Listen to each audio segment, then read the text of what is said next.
I personally was living very close to the port when the explosion happened, so my house had been demolished. Thankfully, no one was at home. My family were not at the house.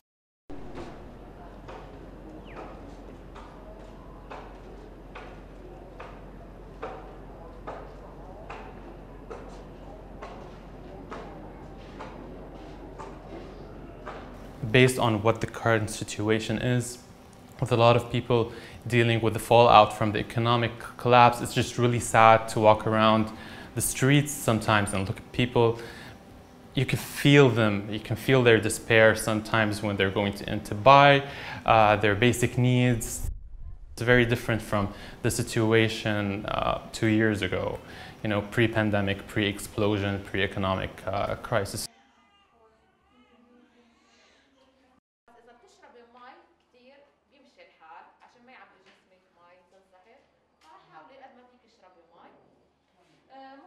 A lot of doctors and nurses have already filed for migration. They've already left, and we've got maybe double or triple the number who have left already working on their papers.